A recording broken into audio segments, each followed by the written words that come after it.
and welcome to ReCall The Midwife. We are a fan podcast where we watch an episode of Call The Midwife and talk about it. Today, we are watching and talking about Series 13, Episode 2. I'm Alex. I'm Becky. I'm Jen. A reminder that this week's episode deals with childhood illness, chronic illness. So if those topics are ones you prefer to skip this time, we understand and hope you join us for the next one. In this week's episode, Cyril is trying to bring worshippers back to the church. In doing so, he meets Edna Bristow, who is pregnant with her second child. Her husband, a former parishioner, has abandoned her, and she works long hours as a cleaner to support herself and her young daughter. Sheila and Nurse Highland oversee the birth of her baby, a boy, but Tracy, her daughter, is soon hospitalised as a direct result of their living conditions. The flat is riddled with damp. Meanwhile, Nancy and Dr. Turner are trying to diagnose Mrs. Khan, who comes to the surgery with unexplained symptoms. Nurse Clifford and Nurse Highland are backing the Raise the Roof campaign, which is campaigning for fair wages for nurses, but Phyllis feels conflicted. Cyril is considering a career change after he sees an advertisement for social workers. He seeks advice from Mrs. Wallace. Matthew is teaching Trixie to drive, but after a rocky start, they both, unbeknownst to the other, ask Fred to step in. Violet is considering a change of her own and tells Fred she's considering running for mayor, and Colette is learning a poem about cats. Love it. Yeah, girls, I have a quick comment. So as everyone knows, I watched a quote abridged version of the episode. I didn't get anything about the Wage Works storyline to the point that, and now this could also be partly my fault, to the point that I was like, why are they all meeting at the London Tube? Like underground. Like I didn't get really what that was for. Now, granted, I know there were posters. There's going to be like a march. I want a march. Yeah, I was going to say a strike. It's like I don't mean a strike. A rally. A march. Yeah, like a rally, and they're going to meet and go on it. Yeah, so I mean, I know that it's going to build, which I'm grateful for, and I'm really, really interested in this topic. But what was frustrating me as I was watching the episode is the whole Matthew and Trixie driving thing was kind of like to me, it was a kind of a who cares. And I was like, I wish they had edited the more of the driving stuff out, so I still got a little taste of it and kept more of the I did not WageWorks care thing. for the driving thing. If anything, it angered me. It was misogynistic. I hated it. I hated that storyline. But I just thought the whole thing was so dumb, and it like She's didn't a do really anything. capable person who's been riding around the streets of Poplar for ages. Like, I'm sorry, I just don't think she'd be that clueless. I think She's already been following road signs because of the car of the bike. Like, I just don't think she'd just drive through stop signs. Yeah, because it was. She made a comment which way, and he was like, "There's only one way to go." Well, I just was like, yeah, it didn't. Yeah, I They've think been it was meant literally to be doing like, it for 15 years or 13 years at this point plus. But I did think when I was watching it that I bet it was harder to learn to drive in those. Like, I bet it was just harder because you had to do like modern cars are just easier to drive, aren't they? Yeah, but also like, most people in America just do automatic, don't they? Yeah, like in those days, you'd have had to do the clutch and the choke. I've never driven a car with a choke. Have you? I have driven a car with choke, yeah, but not my car. Really know what the choke does. I was just they were like, pull that out. I was like, okay. yeah. It didn't make sense, and I think it was meant to be like kind of cute and like, oh, like like baby's first fight or something like that. But it just was like it just felt really reductive, and it was like kind of pointless. And then at the end, and then when she threw the keys down the drain and stuff. Oh, girls, yeah. Thing is, I do believe that couples shouldn't learn to drive together. My mum and dad tried it, and my dad had to get his dad to teach my mum or practice with my mum because it was just ridiculous. They'd kept falling out. I get the couples bit. It was more the fact that she was so useless at it and like terrible. And I thought she wouldn't be. She wouldn't be that terrible. Yeah, it just didn't make sense. And then he was like instantly just like he was gritting his teeth from the second that he stepped in the car as well, which I just it was annoying. Jen, I did think about in this episode when Cyril was looking at the social work stuff. I thought if he came to your office, do you think maybe hire him or not? I mean, he definitely get hired. The thing is, I don't want him to come to my office because I can't date a coworker. So I would love to meet him like through a different type of a program or something, and then say like, hey, sorry. Can you not date coworkers? Really weird. Hey, that I just said, huh? Can you not date coworkers? I mean, I don't think it's a good idea. To be honest, I don't think I would want to. I don't know like what the policy is in terms of HR or anything like that. I mean, I don't think it's like completely prohibited, but there's loads of couples at my work, and and you have to now sign. You have to do a form, an HR declaration form. Oh, do you? Oh, yeah. Yeah, it just totally came around that. new. And because I was just like, oh, I wished I worked in HR so I could see all these secret couples. Because we all know the obvious ones, but it's the secret ones. Well, yeah. Would you keep it secret? Will people keep it secret, do you think? Yeah, but you'd have to, wouldn't you? Because it'd be a job. I know it's not like being a doctor and not being able to tell stuff, but I do feel it would be unprofessional of me. Oh no, I no. I tell you, mean, would there be secret couples? Like, not to Yeah, of HR, but I course, of mean, other. course. Do you think? in the early days of a Oh, right. relationship, Yeah, but how? Yeah. When would you declare it? Do you know what I mean? Once you, I think, decided if you were going to you'd be publish maybe it on like the intranet. exclusive or something. Yeah, but surely that's when you'd tell your co-workers as well. Like, oh, by the way, me and Boris. No, that's the last person I go out with. Me and Bob are going out. Do you know what I mean? Yeah. But wait, we're all not even discussing like people who meet at work and are married and have affairs with each other. Well, I That's don't that's like definitely a secret relationship you wouldn't disclose. know.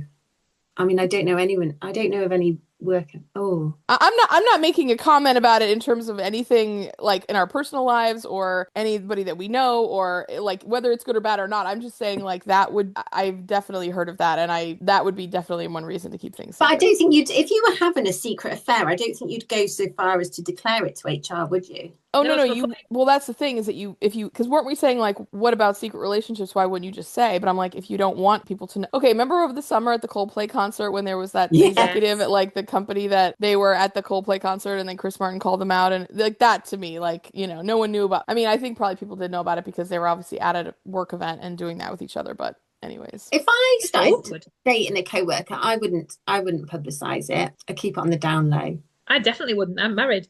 yeah, exactly. I Not that I just wouldn't do it. I just wouldn't publicize. I'm joking. I wouldn't do it. Yeah, really, really, really. I just wouldn't want to date. Work to me, work in my personal life, I really, really, really value that they're separated from each other, just for my own Basically, like if you're a boundaries or co-worker with whatever. Jen's and you're listening, she's not friends with you. Right. So, Yeah, yeah. If you've got designs on Jen and you're one of her co-workers, though, she wouldn't rule anything out. Uh, or would I? Well, well, if if it was Cyril, you Cyril, just literally said Cyril, you don't want him to come in, be a direct co-worker. I wouldn't want to be a direct coworker because I wouldn't want to date him because I feel like that would be too complicated. But what I would love is if I like met him, I could meet him at a work event, for something like, like a mutual cause, and then be like, "Oh, hi, like this is my friend Cyril," and be like, "Oh, hi, nice to meet you," and he'd be like, "Yeah, I work in da da da thing," and I was, I like, and and then we could go for. I'm not gonna, role play When the he whole ripped, shall we situation talk out about for Call you, the but Midwife, guys? This is going a bit. when we are, we I'm getting it are. back on track. When he ripped that advert out of the paper, firstly, I thought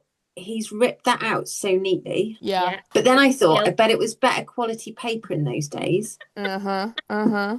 You know what And I thought? then I can't believe that he could become a qualified social worker in 6 weeks. 6 weeks. I can. And then I thought, this is clearly how Jen applied for her job. She just pulled her advert out of the paper. Yep, Six absolutely. weeks Not later, here she yeah, is. not spent, tens of thousands of dollars on an education and years of my life, like training and qualifying and studying and all of this kind of Six stuff. weeks, Yeah. done. You and a Do you know cat, you and what? your little Yeah. cat. Yeah, exactly. Do you know what I think? They seem to be making, like you said, you'd rather have heard more about the Raise the Roof campaign. I'm not interested in the Sharing Church Building Act. Uh, Neither I am have to, I. I have to admit I don't particularly care about it either. It doesn't feel like it's really that important for this whole Well, show or storyline or this whatever, for but this storyline it was because they're trying to get backsliders, aren't they? I thought, why are you bothering? If your congregation is growing, why are you bothering with backsliders? Yeah. And well, if that's you how we have meet Mrs. Bristow. yes, yes. But if you have enough people, well, you just made the point anyway. I'm not going to remake it, but yeah.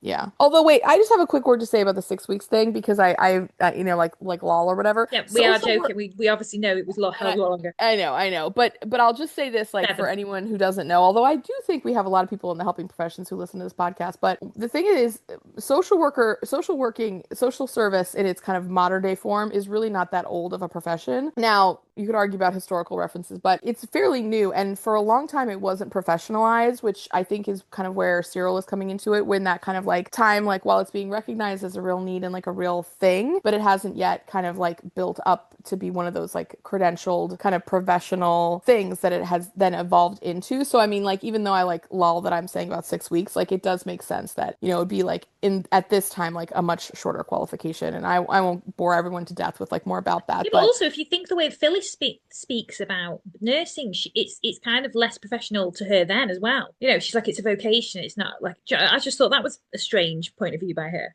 yeah, well, I mean, and And actually, again, I think it's totally against what what Phyllis would be like. I think they're doing it to kind of have her be the other side of the stuff. I don't think for a second, because she's quite a modern woman, an independent woman. She's got her own car. I don't think for a second she would be against it. Well, and isn't Phyllis as a character kind of like a bit socialist anyway? Like I Yeah. feel like she's a very lefty kind of gal. Yeah. I think she was the only character that could, because she's the only. They didn't want Well, to maybe politicize the Sheila church. could. Maybe Sheila could have done that, but she wouldn't have been in those interactions with the. No, that's why I think they've done it. But I just think Yeah. it doesn't ring true to me. Anyway, Well, should we talk about? it's- Oh, go on. Well, sorry, one last point. I mean, the thing is, Phyllis as a person, because like she talks about being raised by a single mom and like being, really poor when she was growing up and having to overcome so much and be, all like her things. But then I almost wonder if they've chosen her to be the voice for this because she's the oldest nurse at this point Yeah. on the show. Like there's, Yeah. there's nobody else that's like an older nurse anyway. Sheila's not older. Sheila's gotta be at least 10 years younger than Phyllis, at least, I think. But don't forget, And by the way, Sheila's as conservative as they come. I mean, she's so Yeah, like she's trad right, wife, I mean, in a way, yeah. Don't forget, Phyllis won a life-changing amount of money on the premium bonds, so she's set now. Exactly. Oh, Which that's again true. pissed me off because I was like, you're set, but what about the rest of them? Yeah. Yeah, they work so hard. Yeah. Are we going to come back to talking about Trixie and her driving lessons, or do you think we're just done with that? You say your point now then. So she is struggling with public transport because she's having to get like 3 buses to get to work. So she's constantly just running in late and flustered. So Nurse Clifford has packed her bag. Trixie didn't even say thank you to her. No, she was like, I think I've done it right. Well, I was the same. I was like, that's rude. Yeah, she wasn't like, I'd be like, oh my God, thank you. That's so sweet. You didn't have to do that. But also, thank God you did. Well, Yeah. packed her like medical bag. Yeah. Oh, and Nurse Clifford is the blonde girl, right? Rosalind. Rosalind, yes. Okay. I'm saying Rosalind. It's Rosalind. Rosalind. It's What's not your mine. name? Rosalind. Yeah. Okay. That's not mine. Well, it is, but you know what I mean. It is your name. And I'll Yes. be using it from now on. I won't be answering. Right. But I so- guess Trixie and Matthew don't live in those fancy new. No, houses. not yet. And the Barbicans, Okay. not yet. Okay. No. So- I don't think they ever do move to the Barbican, do they? Well, we're going to find out, don't we? Because don't they go anyway? That's a spoiler for next. Let's talk about the bloody Bristows, right? So Okay. Edna. they're trying to get back these backsliders, and Mr. Bristow is someone who's left the church. Why are we calling them and his- backsliders? Because He he was wasn't in going. he used it's to like go he to fell the off the church and then he wagon. stopped. Yeah, but is that a common term, a I don't backslide? know. I've never heard it until today's episode. Never ever. I mean, I've heard the term backsliding, but I've never associated it Mrs. with Wallace this. and Cyril used it, so I've used it.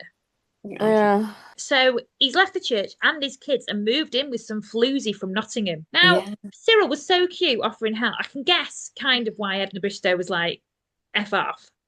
Yeah. But also at the same time, it's pretty bloody dire. She's having to work all these things when she's heavy pregnant. Yeah. You feel a bit like, actually, yeah, I will bloody take some help. Do you know what I mean? Girls, for whatever reason, and I'm sure I'll say more about this because I always talk for forever. But anyways, I really felt for Edna. I don't know what. Anyway, sorry. I cried a ton watching her storyline. She really tugged my heartstrings. And I know she was kind of rude to Cyril right at the beginning, but as soon as I understood kind of what she was going through, I felt so much for her. I felt so much sympathy for her. Well, yeah, she was in a horrific state. So she already had Tracy, who was about 2.5, something like that, 3. Yeah. I reckon 3.5. Now, Cyril, can I just say, totally bossed it as well, though. This is, he's made to be a social worker because he did this before all that. He went to Miss Julienne and spoke to her, being like, this is the situation. Yeah, I was look like, out. yes, Cyril. Yeah. I mean, he was making the connections all over the place. And actually, the scene I loved with him was when his, like, stupid, disgusting, I guess, boss or supervisor or whatever came over and said, oh, these buildings are, set to be torn down. He's like, but they haven't even finished the buildings that all the people who are living here are gonna go to. And by the way, the buildings aren't even that bad. I went there a year ago and they were fine. Like, you could still live in them and it would be okay. And he was like, well, they want them gone now. Like, make way for modern da-da-da or whatever. And you could tell he was just already feeling so incensed by the really, like, insensitive bureaucracy of, They just I don't think care it's the about housing people. department. He's there, Yeah. just having to deal with this stuff that someone should actually be dealing with the other side of it, and he wants to be the one dealing with the human side of it, like not throwing people out, actually helping him. Yes. So Edna Bristow goes to clinic, and she was a bit uneasy with Joyce at first, wasn't she? But I found it a bit strange because she's the cleaner at the hall where it's held, and Sheila just straight in. It's like Sheila's never ever been a midwife for the last 20 years. She was just straight in. It must be hard on your own. And she was like, word travels fast. It was just she stumbled it. It wasn't, she fumbled it even. Like, it was just a really strange way of doing it, I thought. And also, when Nurse Hyland was first introduced to her, she says that does she introduce her as a student midwife? Yeah. Yes. And says, she's very abrupt, like, I suppose it'll be fine. And as long as she's got supervision. And you could think that that's prejudice, but I think it was more the fact that she was a student. Yeah, I thought that at first when it happened as well. I thought it was racially motivated, but then I didn't know if it was prejudice in a way because her husband was black, that she was a bit against black people because she'd sent Cyril away and all this. Right. But then it didn't turn out to be that at all, because Joyce was actually amazing with her. Because Sheila then was like, you can get grants and stuff, and then she was just having none of that. And Joyce was so good, Nurse Hyland, about saying like, you did a brilliant job cleaning it. She really saved the day. At every turn, Sheila said the wrong thing. Yeah. Well, because I think Sheila shouldn't have put, like, the minute she said about the fact that she was on her own and she kind of barked back about news travelling fast. I don't know. I just felt like that wasn't the time to start going on about all the stuff she could apply for. But then when's the time? I mean, that's true. It's not like she's going to be going around seeing her. Although it is actually, because it's Call The Midwife. But so anyway, cut to Mrs. Bristow. So Joyce has saved the day. Smoothed it over, everything's fine with the appointment, the baby's doing really well. Cut to her mopping, and she's like, I've got to keep mopping, go on, Tracy. Can I just say, her daughter, her toddler, was so bloody well behaved. My child would not have done that. She'd be there screaming, I want to do. Awful. Not now, she's great now, but when she was that age, horrendous. So cut to her mopping, and of course a waters break, but she has to wait until finished. She had to wait until she was finished. Oh, this just broke my heart. But I thought, thank God her waters broke before she'd finished the floor. Yeah, when she was mopping still, that was useful. Yeah. But also, she literally says to Tracy, she's like, oh, it's a good thing I have all the stuff ready to clean it up. You know what I mean? But the pain of labour, having to mop, having to walk, I was sobbing. The worst thing in the world. And then to get home, like she got really, like, literally she was crowning by the time they came. I was sobbing. I was crying for this poor woman. I was crying for her. Because Nurse Hyland was in like a teaching session and Sheila runs in to get her, and I think that's because Sheila knows she's not got the rapport with her. Yeah. Well, no, because Joyce really did show that she had a good rapport and that she was, emotionally intelligent with her. She did. And also, can I just say, Joyce was amazing during the birth. Like, we already know she's a high flyer. She's got loads of trophies and stuff. She's like the top of the class and everything. Yeah. I love her. But the baby came out and it wasn't crying. And Joyce was just not panicking. She just saw it. She's like, oh, he's just a lazy bones. Your mum's worked so hard and you won't even come. And she was just so calm. Yeah, she was amazing. I bedside manner was legendary. Absolutely. Yeah, also, outstanding. I love her. Did you notice? So Sheila kind of says, like, well done to Edna. And she says, and well done to Nurse Hyland. Did you catch Joyce's wink at Sheila? Yeah. Oh, it was so sweet. I just love a wink in all forms. You do love a wink. Now, what did they call the baby? Winker. Alistair. Yeah. Because that's what her husband wanted. What was her husband called? That's what her husband wanted to call him. I keep wanting to say Eric Bristow, but it wasn't Eric. That's the darts player. I don't think they ever said the dad's name. I think they did, but it definitely Eric Bristow kept being in my head, and it wasn't that. Oh, okay. Yeah, I mean, oh God, I just felt for Edna. When Edna was, they were finally at the house and Edna's giving birth and everything. And Joyce is like just taking a look to see kind of like how far along she is and everything. She said, oh, she's crowning. And she says, well, I'm going to help get you through this. And, you're going to be okay or something. And Edna grabs Joyce's hand and they hold hands while she's helping her give birth. I don't know. Their bond was so great. Joyce's bedside manner was legendary. And it just continued on throughout the episode. Like, even when Edna, we'll get to it, but when she's like snaps at them later, Joyce is kind of like, oh, wait a minute, hold up. And then you kind of realize it's all like there's just so much affection built so fast between these two women, but in still such a natural way. Anyway, sorry. And I'm kind of saying the same, but I think we should say at this point that Nurse Hyland, because it's very much the dynamic at the moment that there's a shift for everything going towards hospital care. Yeah. And Joyce is very much on that bandwagon. Like, she doesn't see the benefit of the home setting. Yeah, she Well, wants to be a sister in a hospital. She likes the fact she talks about when she was growing up, Yeah. there was gold on the wall and stuff. And like in a hospital, it's all very clean and very new and very fresh and very, it's a lot better for healing and it's a lot better. But actually, she's coming around to seeing the good side of home births and the other side of it, the relationships you form with people. Also, really quick, speaking of relationships, the dad always wanted to call the baby Alistair, Mr. Bristow. Yeah, that's what I said. Oh, she says Yeah. that's what we agreed on, and Yeah. so they kind of go with it, and then I was like, is she gonna say anything now? But then anyway, she will say something, but we'll get there. But yeah. No, my point being, I just want to say that it was him who said that, who wrote it. Also, Yes. Alistair, we've got a friend with a kid called Alistair. Modern for them, wasn't it? But You then think it's modern? I think for 1960s it was modern. See, Anyway, I don't know anyone in Like the it as US a named. name. I don't know. I think of Honestly. Alistair as like a very posh, Alistair's like in the British. 1970, I think that's a modern name. Yeah, but not now. No, I didn't say now. I meant in 1970. Yeah. I'm not I talking don't about have a- 2026. I'm talking about bloody No, Call the Midwife in what about 1970. the person that we know. Do you think they listen? I don't think they do. No. Well, she won't know that that's her because we're gonna bleep all of Well, that I was out. about to say though, I had two Alistairs in my class. Nowadays, it's not so modern, no.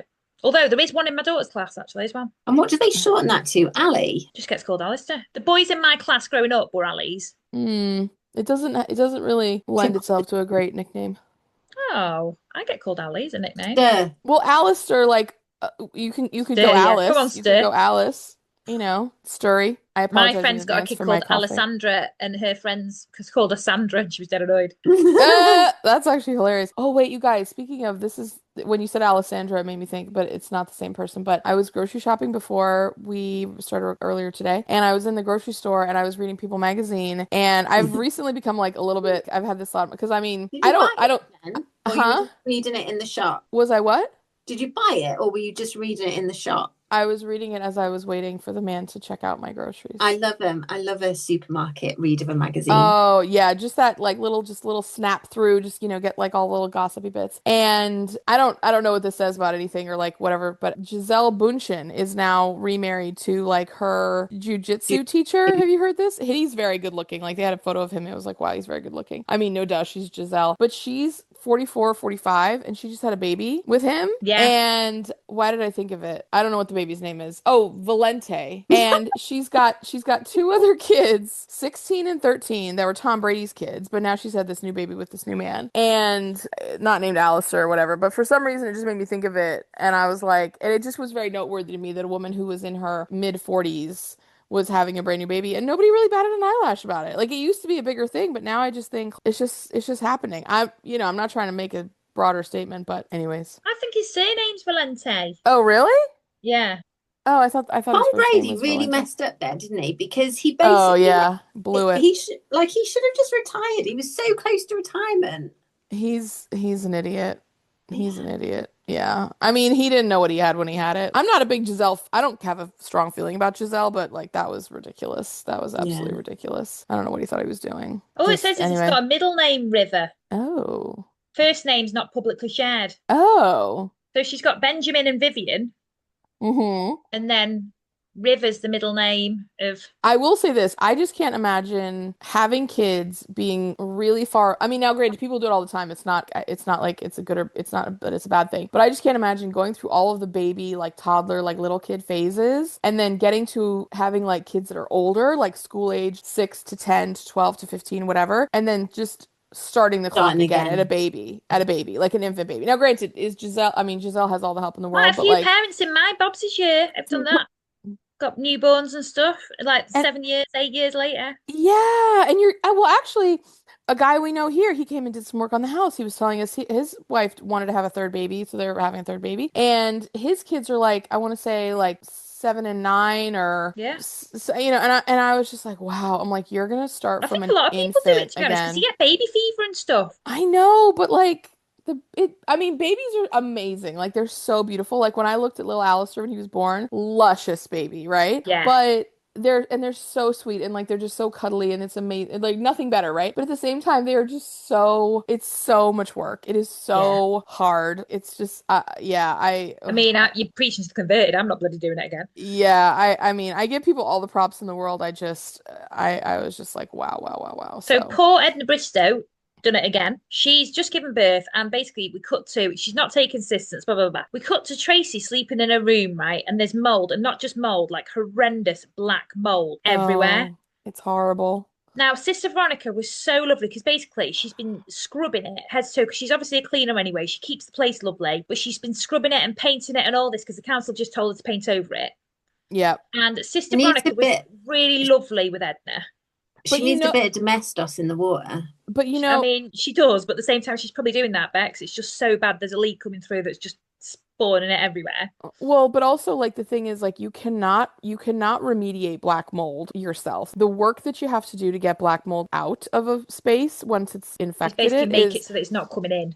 It's not coming in. Well, I have to say, my flat was damp as well because I lived when I had a flat and it was Victorian, and it was just there wasn't water coming in, but it was just like the walls were so thick that there was just no ventilation. It wasn't like breathable or airflow. There was so much just latent moisture. So I always ran a dehumidifier, but before I started doing that, being in a damp room, like you put on your clothes and they feel wet.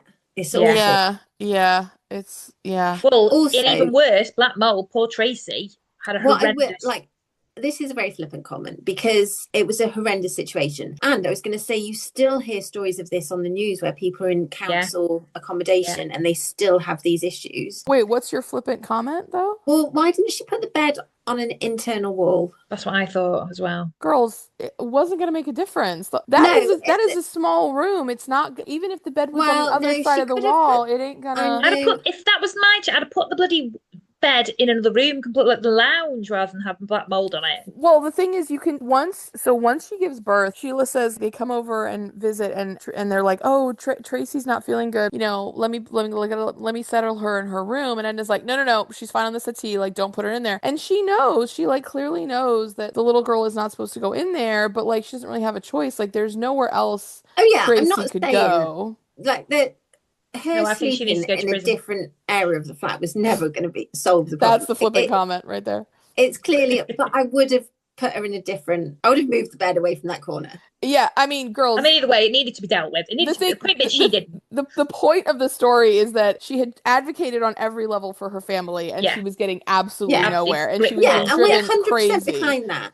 But put her in a different room.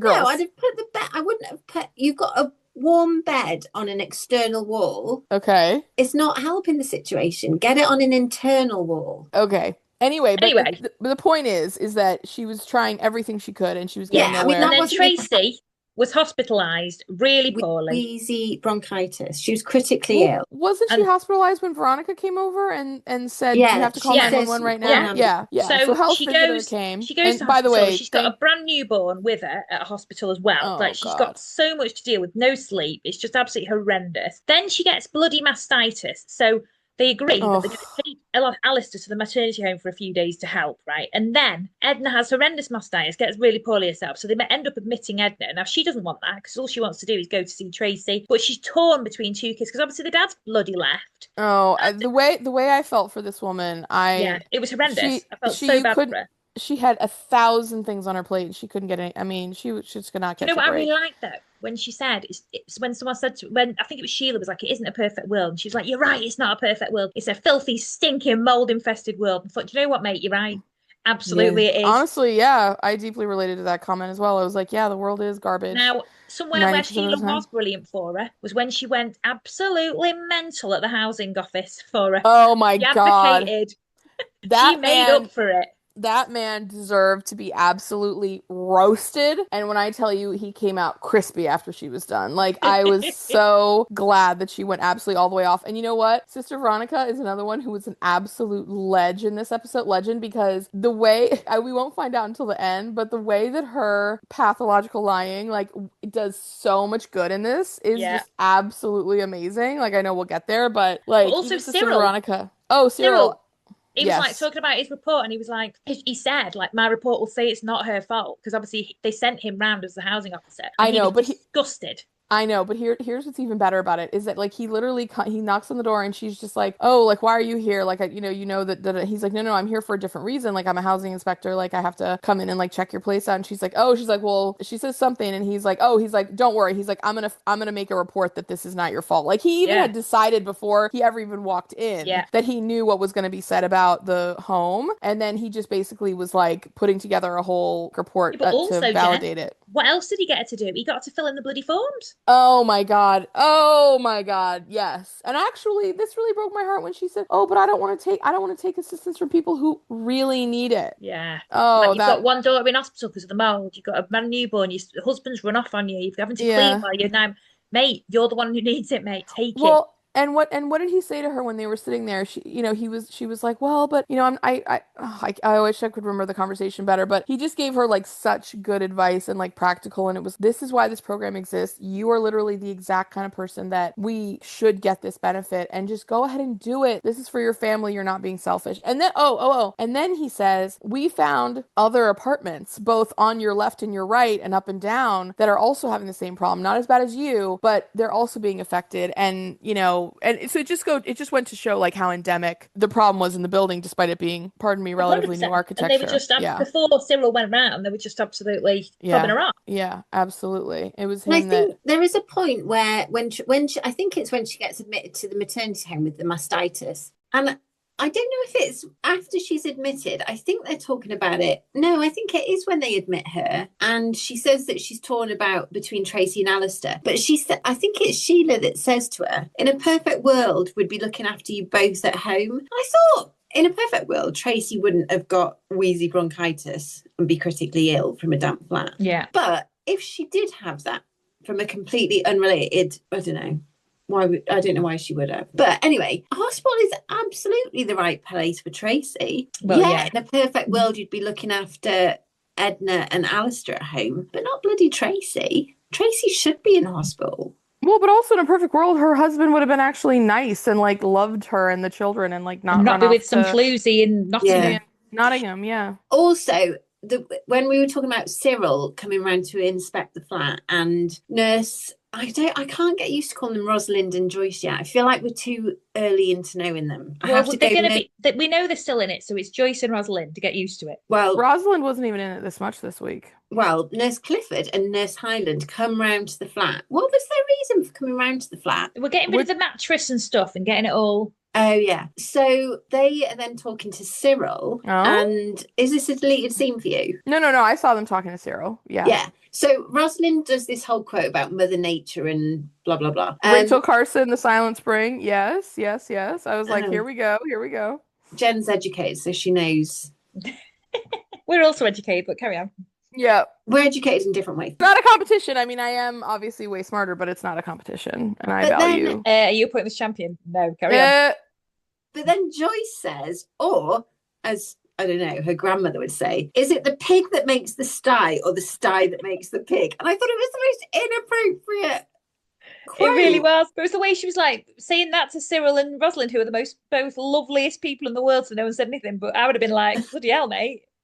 Well, out of it. also, it was one of those comments that was like, yeah, we didn't need any more elaboration. Like, we all got it. You know what I mean? Like, it's like, oh, like, is it the chicken that makes the egg or the egg that makes the chicken? Like, does Yeah, but the I sun wouldn't set or mind. does the moon But rise? You know what I mean? Joyce- Like Yeah, but come on also now. Joyce is so cerebral, but Joyce is like an amazing, she's so clever, she's brilliant with people, all this. She'd never say that. Like, it was just ridiculous. It was they'd already made the point like 14 times. It just Yeah. wasn't needed. So this Yeah. is when Sister Veronica was a badass with Violet, which you touched upon, Jen. Do you want to talk about it? Yes, so they go into the apartment and Edna's like, I can't believe this. I feel so bad. They were like, "Oh, but shouldn't be this way." And she's like, "Believe me when I tell you, I have literally complained to everyone about this and no one will do anything." And so Sister Veronica is like, "Well, I'm gonna do something about that." And so then Sheila, while she goes to the housing office, Sister Veronica goes to Violet, and Violet and her, it's like her office hours that she has. And Violet's like, "Well, as it happens, I have a meeting with so-and-so tomorrow and I can bring this up." And Violet was like, "Well, when I talked to the health minister, he said that this kind of thing was absolutely like off or bad or whatever. And, you know, and then so Violet's like, oh my God, well, okay, like, let me see what I can do. And she's like, you know,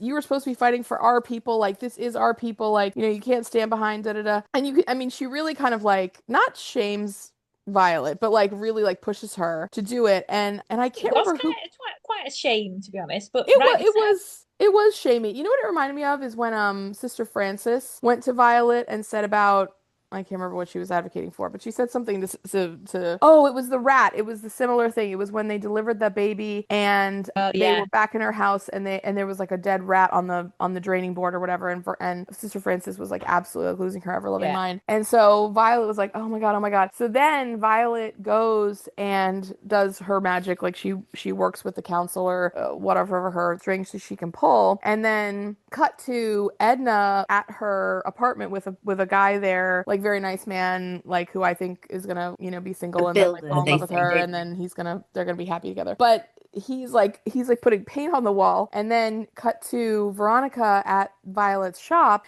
and Violet says something about, well, you know, we did our best, and you know, like, but the health minister, you know, I'm still waiting for a call back from his office, even though he approved something, and she's like, oh, I know, his office is terrible. Like when I called over there, nobody answered the phone, and I couldn't reach him, and you know, I left a message, like strongly worded message, but like it's really hard to get through. And she's like, well, wait a minute, I thought you said you actually spoke to the health minister. And then Veronica fully owned it. She was like, you know, it's sometimes very special circumstances when we have to expand on the truth in order to move God's hand in the right direction, or something like that, or whatever. And Violet just kind of like puts her lips together. She's like, you know, you can tell planted a seed, but she got it all sorted, and she had silicone. She got it all sealed. They got it all painted, and really, Violet can't be mad. I mean, it was the right thing to do, you know, 100% like right thing to do. Yeah, and Violet didn't want anybody at Poplar to like live in conditions like that. You know what I mean? She's been trying her hardest to get it sorted herself, to absolute no fruition at all. So with Sheila and Sister Veronica doing that for her, amazing. Also, she changed the baby's name to Nicholas because she was like, I don't want to name it something that he's called it. He's 11, and it means victory of the people. And there's nothing nicer than a fresh start. And I just bloody love that for her. Yeah. Well, I loved even the way that she did it, because you know, you could tell she was finally kind of getting like a little bit of like a cheeky personality back, because they go like, oh, you know, Nicholas, like it's, you know, or they go, Alistair, like it's common for babies to lose a few pounds in the first after they've been born, you know, very normal or whatever. Should we put him down for a little nap, like in his bassinet or wherever like that? And she says, no, don't you put that baby, or you're not allowed to. She says something like very forcefully to the two of them, and they're like, and they have this kind of look on their face like, what? Don't you call him that or something? Yeah. Oh yeah. Don't you call him that when they say Alistair? And they're like, what? What's going on? And she's like, because that's not his name anymore. I've decided to give him the name Nickel, you know. And then she goes off in this like really, it was like just a really cute moment of true joking and camaraderie between the women after all they've been through. And you could tell that she was kind of like getting her spirit back and stuff. At least that's the way I took it. I thought it was accepting really nice. help, and it was just great. Yeah, it was really beautiful. Can I just say lols to Miss Higgins in this episode, where she was giving an alphabet lesson to Nancy about McDonald and MacDonald. Oh my God, that was so... I really loved it. And that leads into Mrs. Khan. Yes, it does. Well done. There, see, this is our professionalism coming out. Who has come to the surgery because she's got abdominal pain, aching legs, and insomnia. Yeah. But like mystery illness. Yeah, because all the bloods and urine are coming back normal. She's been in before, but they can't get to the bottom of what's wrong with her. Mm-hmm. I didn't understand why Nancy should be helping with this. Well, because she's a woman. She's so bloody great, Bex. You know how good she is. And when women are together, they're just going to tell each other stuff. And that's the way that women are. Well, do you know what got me? Dr. Turner was thinking, I'll give you sleeping pills, which I understand, because obviously she's not sleeping. Let's get her sleep. You know, sleep helps all. You can't make matters worse. Yeah. But Nancy being like, you know, it's homesickness. Yeah, this is ridiculous. This whole homesickness thing, I just thought was ridiculous. Like, homesickness it's awful, don't get me wrong. I've never experienced it, but it must be awful. It is awful. But aching legs, insomnia, like, even worse when you're on your period. I was a bit like... Well, at that stage, they didn't know it was worse when she was on it. But she's been sick for a year, you guys. Like, a year. And she's getting on with her life. She's got a husband there. Do you know what I mean? She's doing stuff. It's not like she's just sitting there crying, wanting to go home, is my point. Yeah, I just thought of Nancy. Well, as much as I love Nancy, I was like, Nancy, you're being ridiculous. Well, yeah. Why was Nancy being ridiculous, though? saying it was homesickness. Oh, okay, yeah, that was ridiculous. Yeah. But Dr. Yeah. Turner asks Nancy to go to Mrs. Khan's home, hoping she'd open up. I think he did think there might be some more, you know, Gynecological. menstrual I know, issues. Yeah. yeah, I know I said that in like kind of like a way, but I mean it is true. Like there are some things that you just do feel more comfortable if you are two women talking together. As I'm sure that if it's two men, they would say to each other that maybe they would feel, like Yeah. that's definitely a real thing. So I mean, I know I was kind of joking, but like, yeah, Yeah. And I get Nancy what I did say about the coffee mornings, if you're new to popular, new to popular, organised by Miss Higgins. So she was obviously trying to like make her feel settled and stuff. And then she opened yeah. up to her. She was great talking about periods, saying it Well, was and she worse when everything's said not she was real. But like, Nancy in was my brill. culture, we don't discuss it. Yeah. Yeah. So she was referred to gynecology. Now, Miss Higgins again knocked it out the park, being like, oh, should I refer her to Mr. Parry? Or hang on, Mr. Parry's more sympathetic. I'll do it. Like, I just loved that scene. I just thought brilliant. Yeah, yeah. I mean, they're still really grasping at straws. I mean, the thing that I felt was kind of frustrating about this storyline is that it was kind of rumbling along everything else, and it was like, well, she's sick, she's this, she's that, like, oh, it's her periods, like, oh, blah blah blah. And then she's worse, and the husband calls, and then Dr. Turner goes, and she's laying on the couch, she like looks really bad, and oh, he asked her to do a urine sample. He's like, which makes sense, okay, urine Yeah. sample. And So she comes back and she immediately has a seizure. Horrible, yeah, horrible. so And the husband is like very concerned, understandably. when she deteriorates, her husband calls because she's got blurred vision and a headache, Yeah. which Yeah. Dr. Turner doesn't think sounds good. And then she has a seizure, which leads to her being hospitalized. But they Right, take the exactly. urine sample and everything's fine. But then Nancy notices because once it's been there a Oh, yeah, while. that doesn't lead to her being. Oh, does she go to Well, hospital? they call the ambulance because she's having the Yeah. seizure, but Yeah. Yeah, then she then they does go to take hospital. her, and then in the hubbub, no one, I guess, notices the urine sample until it's literally sitting on a tray with No, all the I think it others. was yellow at first, Jen, but then it's turned red, which Oh, is really? yes, because Yeah. they were like, has it been left out? Basically, because with liver Oh, I missed that problems, part. Okay. it's not necessarily red straight away. It's yellow, and after a bit of time, it turns red, and that's why it's turned Oh, red because okay. there's liver problems. It does it afterwards. That's the whole point. Like they wouldn't have noticed straight away because it Okay. wouldn't have been yellow. Okay. That makes more sense It would have then, been yellow, actually. sorry. It wouldn't have been red Yeah. then. So then she's been diagnosed with porphyria, a rare hereditary disease where she has to avoid pregnancy. Now, was everyone as What? frustrated with the husband in this as I was Yeah. right at first? So it's a liver disease. It's caused by a buildup of toxins and it's aggravated by hormonal changes, which is why it's worse when she's on her monthlies. I might just start referring to my period as my monthlies. I wouldn't. It makes you think like a 1950s woman. Go on. I Anyway, mean, you are it's anyway, worse actually. when she's on Carry her on. Yeah, monthlies. that's Bex's claim to fame. Yeah. And they basically say you have to avoid pregnancy. But I'm like, is that long? Like they do say, But like, is that a permanent thing? Like she can never. Yes, this is the Yeah. question I had. This is the question because Yeah. the thing is, like, remember the lady There's no who had the cure. heart? Yeah, exactly. Remember the lady who had the heart condition and she was supposed to have any kids? It's like, And then okay, she went like, and had them. And then I was yes, so across But with they wouldn't her. give her anything to stop having him. Well, I right. was so like, she's so irresponsible. And then this lady, I was just like, just get pregnant and then they'll have to deal with it.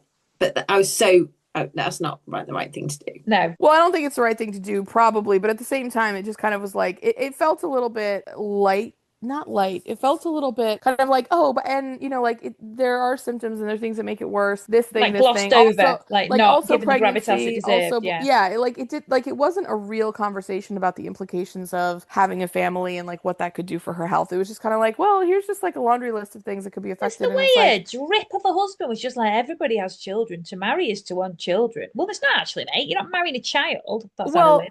and You might have done.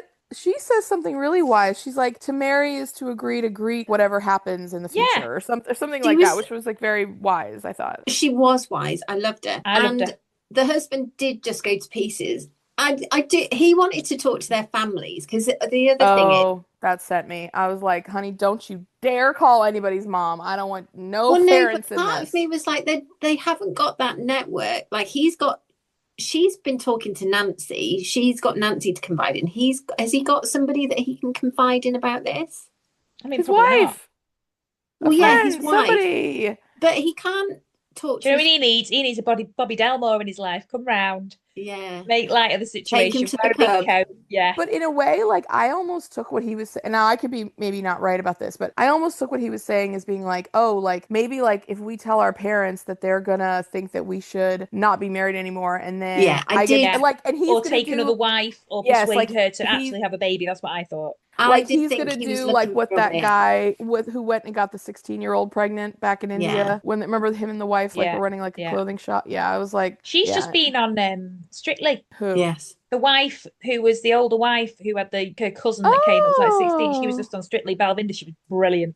Oh wow. Wow. Yeah, I felt like he was like, "Oh, if we tell our families then like I'll somehow get a get out of My jail free way. card or something like Yeah, that." Yeah, or exactly. like Yeah, I like do they'll shame absolutely. you into something and I'll get what I want or whatever. And she was like, "Don't you dare call your mother." I At do the end, it was absolutely all think. like, "Oh, good. If we support each other, we will succeed." Like it was. I do Yeah. absolutely think that's what he was thinking. But part of me was also like, he doesn't have anyone to confide in. But I loved how Well, she bossed it because she said, we live here now. This is our new life. We will succeed. Also, when she said to him, if you falter, you are a weak man.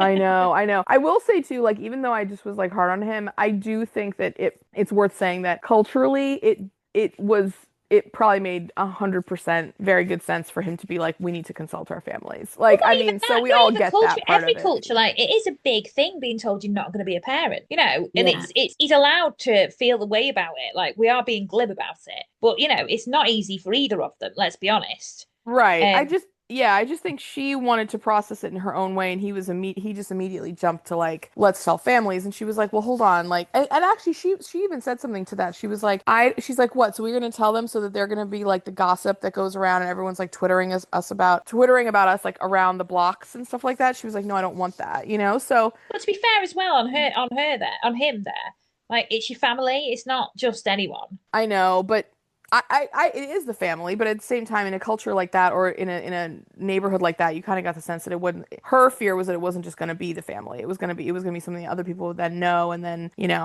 they were bringing other people into it when maybe she wasn't ready. I mean, I think that they're going to address it with their families at some point. I just think she wanted to get a grip on what her new life situation was going to be with him and do it as a couple rather than immediately make it like a whole big thing that Yeah, everybody's got their 2 cents and like telling them what to do about it, you know? yeah. But I mean, I respect his side of it too. I mean, your point is very well made. Like, I don't, and you too, Bex, like, I don't think it's, like, it is his situation as well because they're in it together. So it's not, lighthearted that he's kind of suggesting this, but yeah. But I don't know. That storyline I'm overall was hoping that kind of like they went on to have like a massive shoe empire, like they started the shoe brand Yeah, or because she was, Chelsea's or yeah. what if they're Clarks now? yes. Yeah. Well, the Clarks already existed Oh, did it? Oh. because Clark is local to me and they've got a Clarks, What are them shoes with the red bottoms? Louboutins. Yeah, that's what they've Louboutin. said. Yeah. But Nancy does say to her when she comes out of hospital, there's nothing like your own bed and your own toilet. And I thought, oh, you're so true. right. So true. Oh, being back in your comfort of your own space. But then absolutely. she fumbles a bit the way Sheila fumbled it with Edna because she says, I can help you to stop any unwanted pregnancy. And it's just insensitive because it wouldn't be unwanted. It wasn't unwanted. Yeah. But she's never been pregnant either, I got from the lady. I didn't think there was any risk of pregnancy, right? Well, no, but she's saying like, oh, in the future. Yeah. Oh, well, I mean, if she's not on birth control, that's probably what she's talking about. Well, yeah, I mean, but it was the but it was more about the unwanted. And she's like, well, it's not unwanted. I wanted it. What? So it's not that she wants to be pregnant. She wants her health to allow her to have a baby. She wants a baby. Can't get pregnant. It's not that it's unwanted. It's not an unwanted pregnancy. It was the way she phrased it. Right, but I think yes. No, we know what Nancy thought. We know what Nancy meant, but Nancy just said it awkwardly, and then because she was in the situation, at Nancy. She did. Yeah. Well, it was the way. It's the shame. It might have been deleted scene for you. I don't know. Yeah, it was the same way Sheila fumbled it with Edna. Like she just said the wrong thing. Wait, what did Sheila say with Edna that was bad? When she first went into the first appointment, talked about her being single. Like your husband's gone and stuff, and she was like, "Oh, news travels fast." Oh, yeah. Well, yeah. Could we talk about Colette's the naming of cats? You guys. I'm really making sure that Bobs doesn't see this episode because honestly, that was a very like as soon as I watched Colette do the poem, I was like, that could be Bob's. Yeah, That could 100, be a Bob's. 100 billion%. Yes. She had to do a poem for school, and we wrote one about our cats. We wrote this really cute poem, Oh and yeah, I remember it. yeah, and it was really cute. And I thought, oh my God, if she'd have seen this one, she was trying to do this, but she had to read that one out loud. So You I gotta thought, oh, show her. no, I'm not doing all that. We'll just show her the scene. Yeah, No? maybe. Well, no, because it'll make her want to do it. Yeah. Violet, you're not an ordinary person. You are magnificent, amazing. But did you notice he wasn't happy? Yeah, well, this is where Violet's talking about running for mayor. What I Yes. did love was Fred's comment, "You're a dab hand at cutting ribbon." If that was also minimising it a It little was bit, very well, condescending, Yeah, but also very funny and true.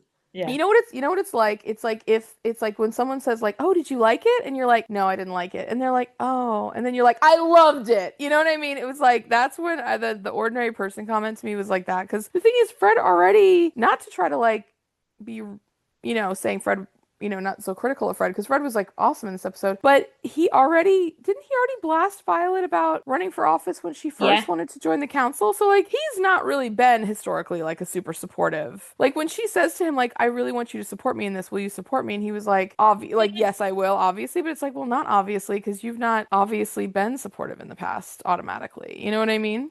Yeah. Yeah. So yeah, I think she did need his literally saying it like yes I will help you. I will support you in that. Yeah. Yeah, but she should run for mayor. And actually, now that we're getting into this part of the series, I really remember watching these series is not that long ago. And so Yeah, I'm kind of because remembering like what's it's coming up. ridiculous. Well, the It's first very episode, recent. this is behind the scenes, guys, but the first episode, sorry, yeah, this is the first episode of series 15, was on tonight. Oh, yeah. Background, yeah, it's been on. I've not been watching it, but it's been on. And I was just like, oh my God, like we're literally, Joyce is there with Rosalind, and I'm like, we've literally already got them on this series. It's so real, so new. Yeah. Yeah. Yeah. Absolutely. I know. I like, well, this is the 2024 season, right? Yeah. Well, and then when the next episode is on, because I know what's coming up in the next episode for once in my life, I remember we were recording the podcast when Alex was watching that episode in the background because then she was like, oh, this doesn't look good. Oh, I don't remember what's coming up at all. I have no clue. Wow. I can't keep track of like the storylines that way. It's Like a roller coaster. Yeah. Roller coaster.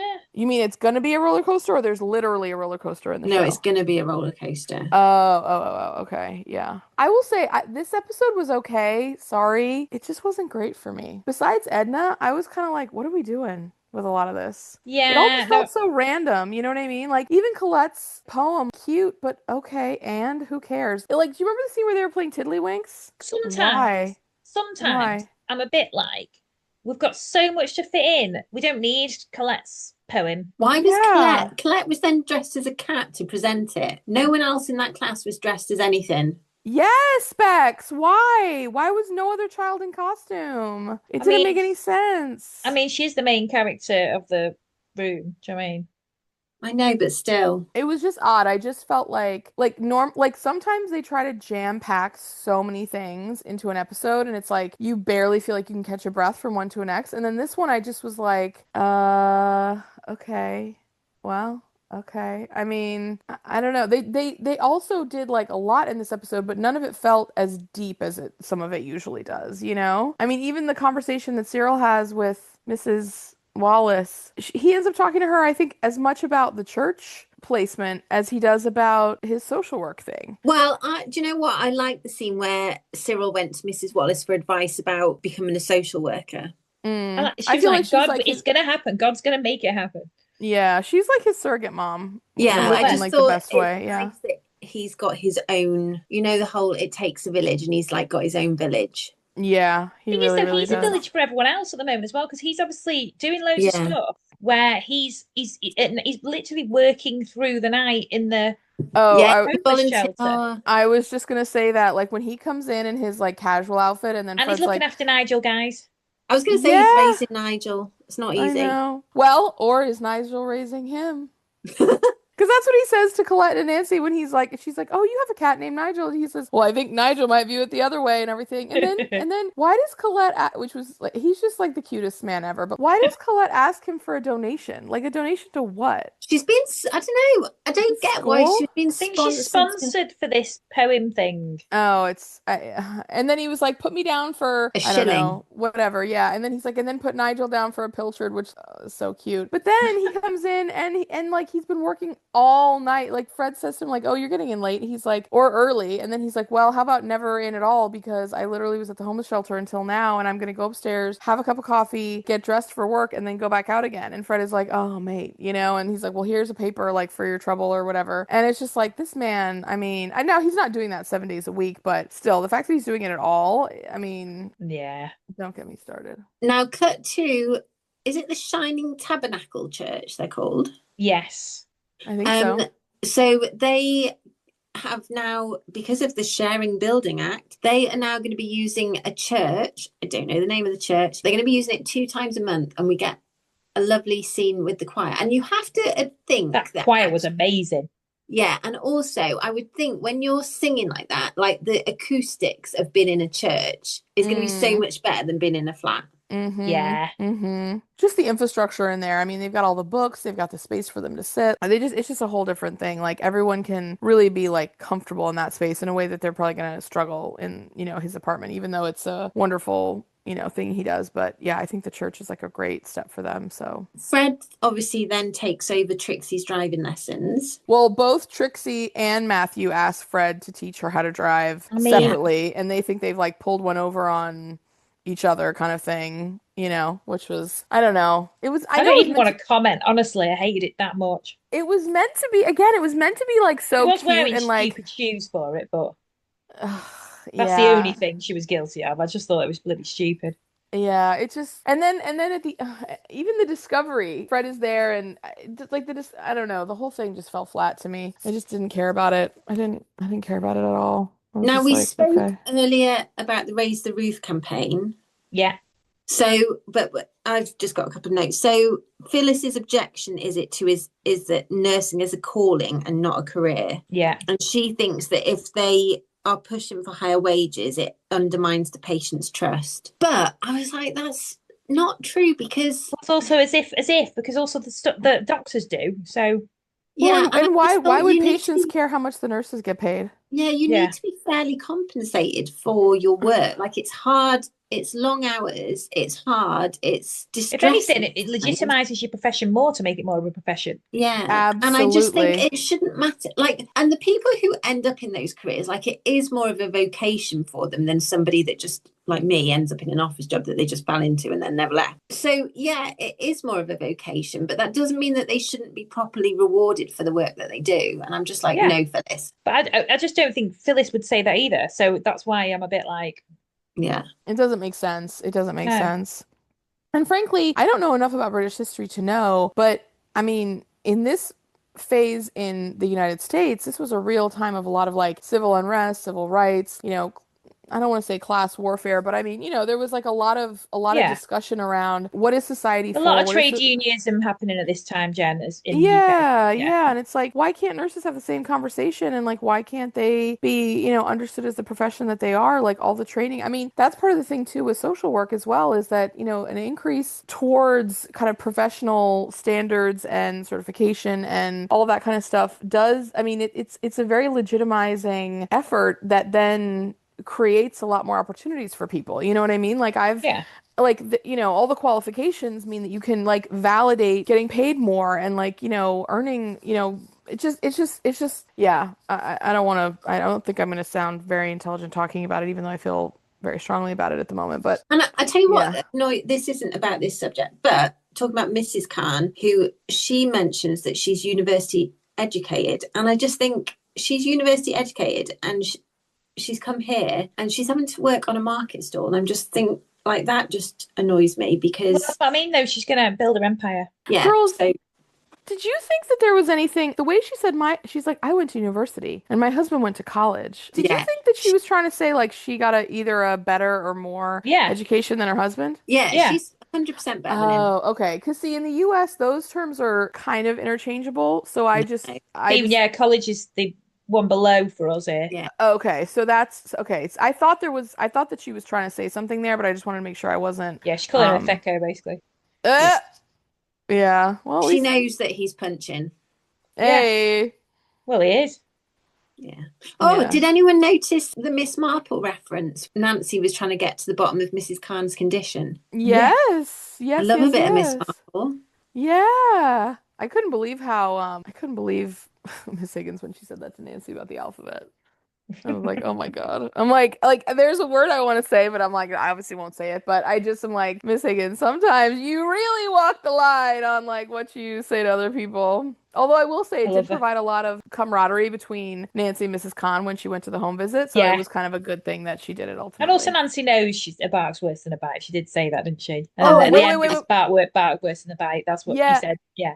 But so wait, when they see her at the stall, so I always watch TV with closed captioning on, because my mom, it's just kind of hard of hearing. Subtitles for the rest. Subtitles, yes, exactly. And he says like, "Oh, my wife is also like, how do you say?" And then he says, is he Punjabi, I think, or Sylheti? Sylheti. He says in his language, hard on the outside but soft on the inside. And then that was the translation on my TV. And then she kind of smiles at him, and then she turns to Nancy and she says, my bark is worse than my bite. And it was a really cute moment, but I thought, I was like, that's really interesting. Like, I don't know, that was just the translation that I got in terms of like what the literal because I didn't know obviously what he was saying. So I just appreciated that Netflix like gave it a translation into English. Yeah, cute. It was very cute. It was a cute moment. And they were a very happy couple. So they were, yeah. Shall we do heroes and zeros after she made him be? Yes. Who's going first? Paxton? Yes. So my hero is going to be Nurse Highland.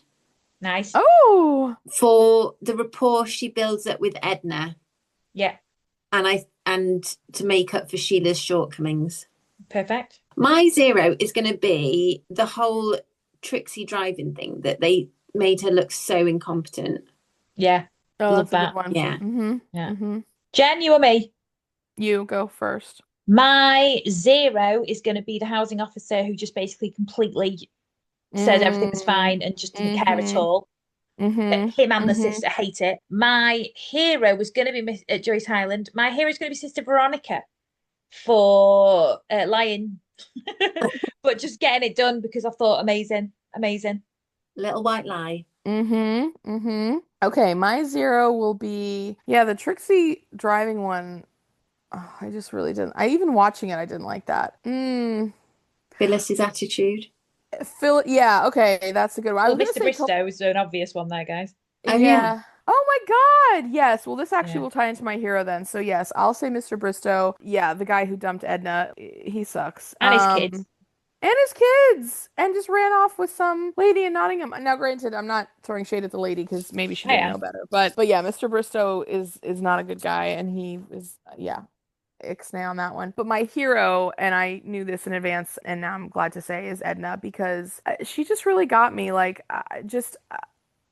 from start to finish, I felt like, even when she was hard with Cyril, you could tell that she was just very wounded and she had her guard up because she was just having to hold everything together all on her own. And then there was such vulnerability once past that and like through the whole rest of the episode. And I don't know, man, she like really spoke to me. Like I like Edna Stan. So yeah, Edna's my amazing. hero. My auntie was called Edna. Yeah, and Tanya and Nicholas are lucky to have her as a mom. Tracy. Oh, Tracy, God. You know what? I've been calling that little girl I've been calling that little girl the wrong name this whole episode, so apologies if any listeners. I don't think you've done it until now. I don't think you've done it until now. No. Her name's Tanya. We would have absolutely corrected. Oh, okay, good. So Tanya, yeah. So Tanya is lucky to have her as a mama. Tracy. Oh, jeez. And hopefully Tracy will not have any lasting effects from being sick. Yeah, and if you want to keep on with our factually accurate podcast. always performing at the highest level over here, you guys. Next week, we will be recording Series 13, Episode 2, No. Yeah. Three. Series Three. 13, episode 3. And Professionals to the end. The roller coaster listeners. Yeah, hopefully it'll be better than this episode. This episode was kind of like just like a solid like C plus B minus. It's the episode that nearly got me to Talk quit. about us or? I mean, both, I guess. I know we're always an A plus. Yeah. Also, it's just January, you guys. It's just January. Like, I mean, you might not be listening in January though, listeners. Well, listeners, whenever you're listening, just know that this is being recorded in January, and January is the longest, dullest month, and so it's been snowing here, yeah. Yeah, it's cold. It was so warm yesterday where I live, and now it's gonna be freezing, I heard, for the rest of the week. And actually, it's already so much colder outside than it was yesterday. It's crazy. So, anyway, right. Thank you so much for listening, and we will see you next week. Bye. Bye.